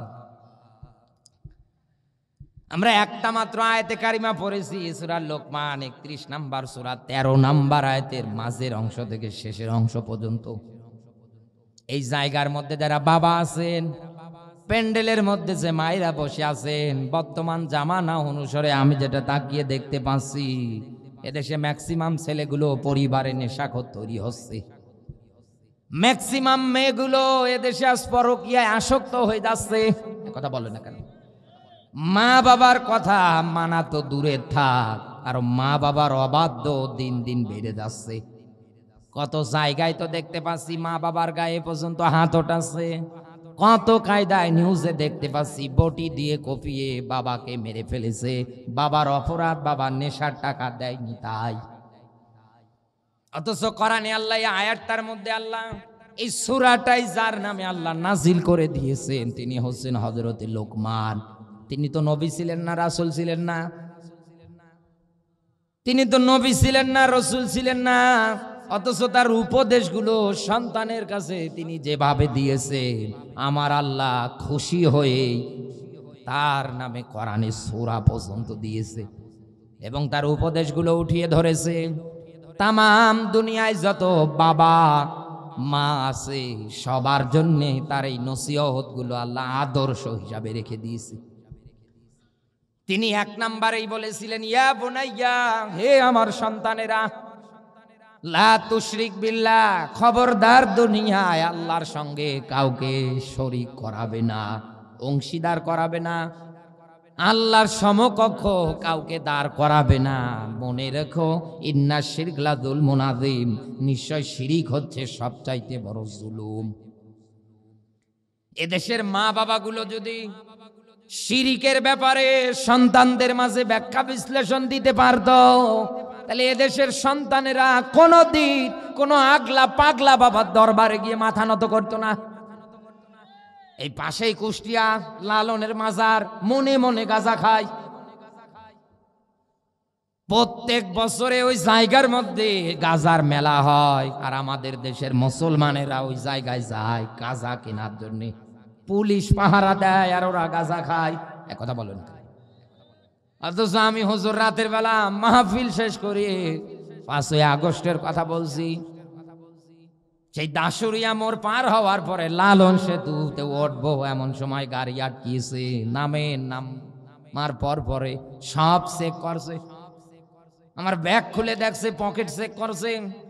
জিজ্ঞাসা করলাম, ভাই এত কড়া কায়দায় চেক করছেন? এই যে পোস্টার, আমি অমুক মাওলানা, অমুক জায়গায় যাব। বলে, হুজুর দ্বারা আমরা গাঁজা খুঁজে দেখতেছি, এ জায়গা দিয়ে গাঁজা চালান যাবে। ডাক দিয়ে বললাম, ভাই আমি একটা মাওলানা মানুষ, ওয়াজ নসিহত করি, আর আপনি আমার পকেটে আমার গাড়িতে গাঁজা খোঁজেন, তাও সবাইকে নামিয়ে। আপনার একটা বারের জন্যও কি বিবেকে বাঁধলো না? বলছে, হুজুর এরকম লেবাস নিয়ে তো অনেকেই করে। বলে, অনেকে করলেও আপনি আমারই আটকালেন কেন? আমি তো পোস্টার দিয়েছি আপনারে। আর কোন অ্যাঙ্গেলে মনে হয় আমি ওই তরিকার লোক? শেষে বলেই ফেলেছি, কুষ্টিয়ায় যখন মেলা হয় লালনের, সেখানে তো আপনারা পাহারা দেন আর ওরা মনে মনে গাঁজা টানে। এদেশে সবচাইতে গাঁজা খাওয়ার নিরাপদ জায়গা হচ্ছে মাজার।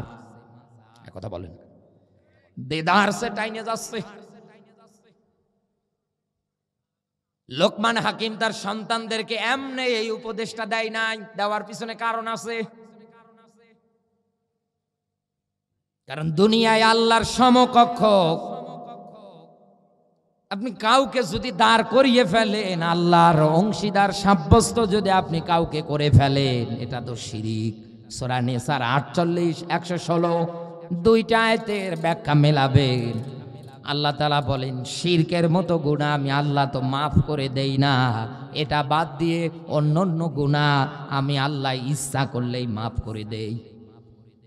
সূরা মাইদার 72 নম্বর আয়াতে দেখবেন আল্লাহ পাক বলেন, দুনিয়ায় যারা শিরিক করবে আমি আল্লাহ এদের জন্য আমার বানানো জান্নাতটাই হারাম করে দিয়েছি। একে তো জীবনের অপরাধ মাফ হবে না, দ্বিতীয়ত জান্নাত আপনার জন্য হারাম। এ ঘোষণাগুলো কার? আরো জোরে বলেন। তা আপনি আপনার সন্তানকে এই বিষয়ে উপদেশ দেন, ও সন্তান আমার খবরদার, দুনিয়ার ময়দানে শিরকের মতো অপরাধ তোমার যেন না হয়। শিরকের মতো অপরাধ তুমি যেন না করো, মরণের পরে কিন্তু জান্নাত পাবা না, তোমার জন্য জান্নাতটা হারাম হয়ে যাবে। আজ বাংলাদেশের সরকারি জরিপে 48,000 পীরের দরবার। এমনও দরবার, এমনও কায়দায় চলে, এমনও পীর আছে যার দাড়িও নেই, মোছও নেই। নারী পুরুষ এক জায়গায় সমান তালে জিকির করছে। ও বন্ধু, আমি আপনাকে বলছি, আপনি সতর্ক হন, থেমে যান। কোন দিকে হাঁটা দেন, কোন পথে যাচ্ছেন? জুলুমের ব্যাখ্যা ইবনে কাসিরের ব্যাখ্যা পড়েছি। জুলুম 3 প্রকার। 1 নম্বরে জুলুম হচ্ছে শিরিক করা, এটা গুরুত্বপূর্ণ একটা অপরাধ। 2 নম্বরে জুলুমের ব্যাখ্যায় আমি যেটা পেয়েছি, ইবাদতের মাধ্যমে শিরিক করা। তামাম দুনিয়ার মালিক যিনি, মাথা যদি নত করতে হয় তার কাছেই করা লাগবে। কারণ হাঁস গরু ছাগল এগুলো যখন খাবার খায়, রিজিক গ্রহণ করে, আপনি তাকিয়ে দেখবেন ওনারা খাবারের কাছে মাথাগুলো নত করে দেয়, রিজিকের কাছে মাথাগুলো নত করে দেয়। আল্লাহর একমাত্র সৃষ্টি মানুষ, খাবার খেতে ধরলে মস্তক কপালটা উঁচু থাকে। আল্লাহ এটাই বোঝাতে চেয়েছে, বান্দা রিজিকের সামনে তোর মাথা নত হবে না। মাথা যদি নত করতে চাস, নত করা লাগবে রাজ্জাকের সামনে। কারণ রাজ্জাক তো আল্লাহর নাম। এই জন্য আল্লাহ ডাক দিয়ে বলেছেন, ওয়াসজুদ ওয়াক্তারিব, আমার নিকটবর্তী যদি হতে চাও, আমি আল্লাহ বলছি তুমি আমাকে সেজদা দাও। এই সেজদা আল্লাহকে না দিয়ে, এই সেজদা আল্লাহর জন্য না দিয়ে যারা পীর বাবার মাজারে দেন, যারা পায়ে দেন মানুষের, বিভিন্ন ক্ষেত্রে যারা মাথাটা নত করে দিচ্ছেন, আমি বলছি আপনার মতো জালেম, আপনার মতো জুলুমকারী দুনিয়ায় আর একটাও নেই। 2 নম্বরে লোকমান হাকিমের উপদেশ ছিল, ও আমার সন্তানেরা, এই দুনিয়ার ময়দানে মা বাবার সঙ্গে ভালো আচরণ করবা। কারণ মা বাপ তোমার জান্নাত, মা বাপ তোমার জাহান্নাম। আপনি নিজেই নিজের পরিচয় আপনার সন্তানকে দেন, আপনি নিজেই নিজেই আপনার গুরুত্বটা ব্যাখ্যা করেন। আল্লাহর পরে এই পৃথিবীর ময়দানে একটা সন্তান মানুষ করতে গিয়ে সবচাইতে বেশি যার কষ্ট, তেনারাই তো মার বাবা। কথা বলে না কেন? মা বাবার অবদান তো আল্লাহর পরে সবচাইতে বেশি। কারণ মা তরমুজের মতো করে পেটে বহন করে নিয়ে ঘুরিয়ে বেরিয়েছে 10টা মাস 10 দিন, ডেলিভারির কষ্ট সহ্য করেছে। আপনি এ ব্যাপারে ব্যাখ্যা দেন, আপনার সন্তানকে বোঝান। মা বাপের সঙ্গে ভালো আচরণ করা লাগবে। আল্লাহ কোরআনেও ব্যাখ্যা দিয়েছে, ওয়াবিল ওয়ালিদাইনি ইহসানা, তাদের সঙ্গে ভালো আচরণ করা লাগবে। কথাবার্তা বলতে গেলে আস্তে আস্তে বলা লাগবে। কওলান কারিমা, সম্মানসূচক শব্দ ব্যবহার করে বলা লাগবে। কিন্তু আজ দেখা যায় এদেশে এমনও সন্তান আপনি জন্ম দিয়েছেন, আপনার সঙ্গে চোখ রাঙ্গিয়ে কথা বলছে। এটা আপনার 2 নাম্বার কর্মসূচিতে হবে। 3 নাম্বার কর্মসূচি হবে, আপনি আপনার সন্তানকে বলে দেবেন মানুষের উপরে যেন জুলুম না করে আর সৎ কাজে যেন আদেশ দেয়। 4 নাম্বারে আপনি আপনার সন্তানকে উপদেশ দেন এ জমিনে যেন নামাজ কায়েম করে, আর নামাজ যারা কায়েম করতে চায় এদের যেন সঙ্গী সাথী হয়। আল্লাহ তাআলা সব মা বাবাকে এই রকম সন্তানদেরকে উপদেশ দেওয়ার তৌফিক যেন দান করে, জোরে বলুন আমিন। সম্মানিত মায়েরা যারা এসেছেন, আমি আপনাদের বলছি মাত্র 4টা কাজ করেন, মরণের পরে জান্নাতের দরজাগুলো থেকে আপনার জন্য ডাক আসবে, আওয়াজ আসবে। এই 4 কাজে আপনার জন্য যথেষ্ট। কারণ এদেশে যত মেয়েদের ওয়াজ করেন না কেন, 4 আনারও লাভ হচ্ছে না। কথা বলে না কেন? যতদিন না ওয়াজ সংসদে না হবে ততদিন এদেশে মেয়েদের ওয়াজ করা আর না করা সমান। এজন্য তো আল্লাহ ব্যাখ্যা দিয়েছে, আর রিজালু কাওয়ামুনা আলান নিসা, এই পৃথিবীতে নেতৃত্ব দেবে পুরুষেরা, আর মেয়েরা সেটা মেনে নেবে। কথা বলে না কেন? কারণ পৃথিবীর সব স্বামীদেরকে আল্লাহ তার স্ত্রীর জন্য প্রেসিডেন্ট করে বানিয়েছে। আপনি তো আপনার স্ত্রীর জন্য প্রেসিডেন্ট। ডক্টর ইউনূস তো মানুষের রায়ে, মানুষের কথায়, মানুষের চয়েসে প্রেসিডেন্ট। আর আপনি তো কোরআনের আয়াত অনুসারে আল্লাহর পছন্দ করা প্রেসিডেন্ট। আল্লাহর প্রেসিডেন্ট হওয়ার পরেও, রায় অনুসারে হওয়ার পরেও, এ দুনিয়ার ময়দানে আজ আপনি মিলিয়ে দেখেন, মেয়েরা ভ্যানিটি ব্যাগ হাতে নিয়ে যায় আর পিছনে স্বামী বেচারা বাচ্চা নিয়ে যায়। মনে হয় আগেরটা মিস্ত্রি, পিছনেরটা জোগাইলে। কথা বলে না কেন? আল্লাহ মেয়েদেরকে এই জন্যই প্রেসিডেন্ট বানায় নাই, পরিবারের, সমাজের, রাষ্ট্রে নেতৃত্বের ভার দিতে নিষেধ করেছেন। কারণ কি? ইন্না কাইদা কুন্না আযীম, মেয়েদের ষড়যন্ত্র যেমন তেমন না, একেবারে ভয়ঙ্কর। আজিমের উপরে আর শব্দ হয় না। আল্লাহ একটা সর্বোচ্চ শব্দ বসিয়ে বলেছেন, মেয়েদের ষড়যন্ত্র চক্রান্ত একেবারে ভয়ঙ্কর। কারণ মেয়েরা যদি কোনো পরিবারে ষড়যন্ত্র করে, আপনি তাকাবেন ওই পরিবার থাকে না, ওটা জাহান্নামের কারখানা হয়ে যায়। ওই পরিবারে ভাই ভাইয়ের সম্পর্ক শেষ, মা বাবা আলাদা, রক্তীয় বোন আলাদা, কারো সাথে কারো কোনো সুসম্পর্ক নেই। একথা বলে না কেন? সম্মানিত মায়েরা যারা এসেছেন, আমার কথায় রাগ করবেন না, মন খারাপ করবেন না। আমি আপনাকে আহ্বান করছি, আপনি যে পথে হাঁটছেন, যে পথে যাচ্ছেন, একটু থামেন, নতুবা জাহান্নামে আপনার জায়গা হবে।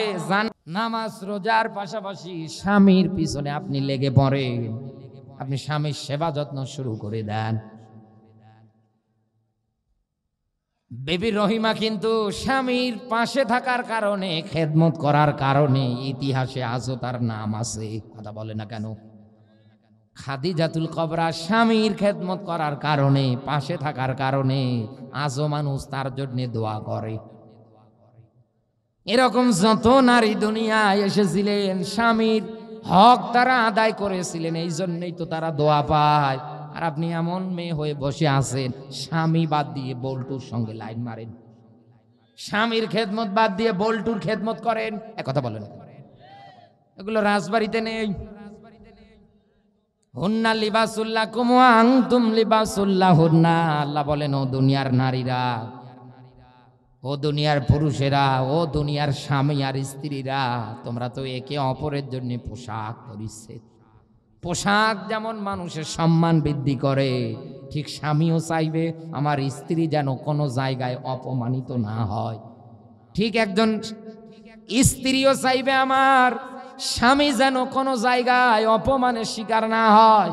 দুইজনের এক হওয়া লাগবে। একজন রেগে গেলে আরেকজন চুপ থাকেন, কারণ যে চুপ থাকে সে নাজাত পায়। স্বামী রেগে আছে, এখন আপনি যদি বটি দা উঠিয়ে বলেন গোলামের বেটা এদিকে আয়, মারামারি কমবে না বাড়বে? এখানে তো বেরিয়ে যাচ্ছে। একজন যখন রেগে যায় আর একজন চুপ থাকেন, দেখবেন এমনিই ঠান্ডা হয়ে যাবে। আর এখানে যারা স্বামী বসে আছেন, আপনারা যে একেবারে ধোয়া তুলসী পাতা তা কিন্তু না। রাসূল তো আদর্শ শিখিয়েছেন।